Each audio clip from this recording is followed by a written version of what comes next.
Hello everyone, today we're going to be diving into the big October patch. There's a lot to cover, so let's get started. First up, we've got the new monument called the Toxic Village. It spawns on roads in the green areas of the map and comes with a recycler, some box spawns and 2 diesel spawns. You can walk through the center without any issues, but going into the houses you will need at least 10% rad protection unless you fancy glowing in the dark.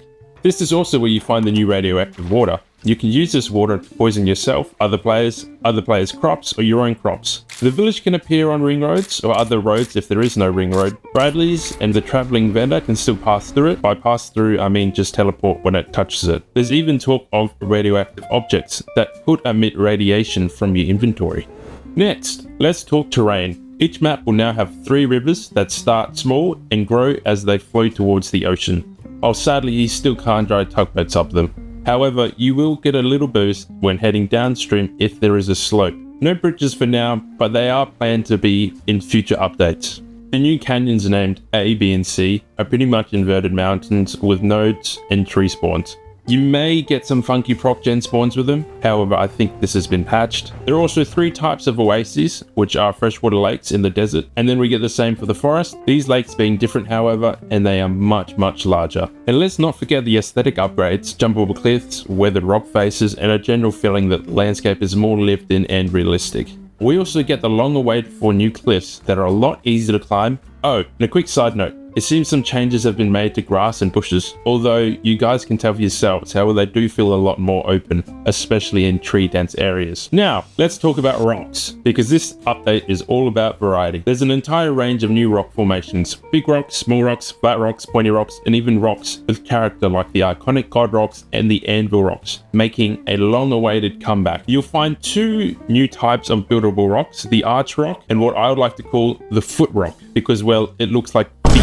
These rocks aren't just for show, they're designed with base building in mind. Depending on the terrain, some of the rocks offer more interior space than others, giving players a chance to create some pretty unique base layouts. If you're worried you won't be able to get one of these rocks, don't worry, there is an abundance of these things going around. They are literally everywhere, but do expect to see less chat bases. Now onto firepower. This wipe introduces a mix of new weapons and DLC reskins, each bringing something different to the table. The high caliber revolver. This tier 2 weapon is currently one of the most intriguing additions, currently sitting higher in the tech tree than the Python. It uses rifle ammo and deals 65 damage per shot on the staging branch. Think of it like a mini bolty in pistol form, although it is still in testing. It being placed in an auto turret creates a mix between a bolty and a Python. I'm sure someone will do the proper comparison, however, here's it in action.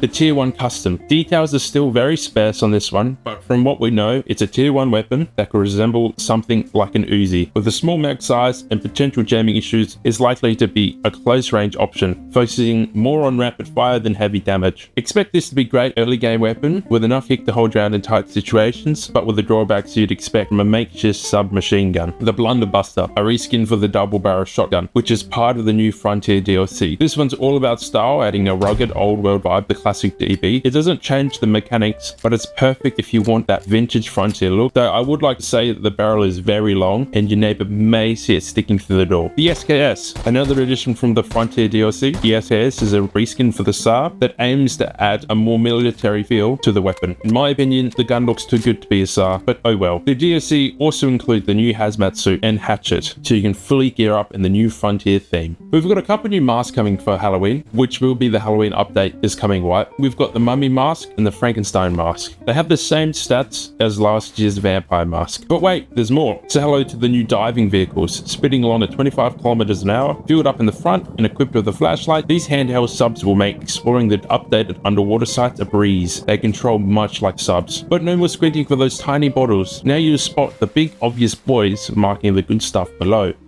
Now for some tweaks. Foundations are friendly with terrain, letting you build even if a smidge of the foundation is sticking out. Barrels got nerfed, no more stuffing them into rocks. Shame. But lockers and electrical furnaces are still fair game. And legacy wood piles are back, offering a sweet 1.k award each. Water wells aren't just decorative anymore, they have random food spawns and a shopkeeper selling teas and other bits. Plus, monuments are set to use about 50% less RAM thanks to some optimization wizardry from the devs. Oh, and one more thing. Wolves. They're getting a behavior overhaul, which means they're hungrier than ever. Best to keep some fire or bullets handy and But that's the main course of this update. Of course, there's always more under the hood, so keep an eye out for surprises. Let me know what you think will break next swipe, or drop your thoughts in the comments. Are you excited? But for now, I'll just leave you with this clip of me flying around in the new terrain. Enjoy.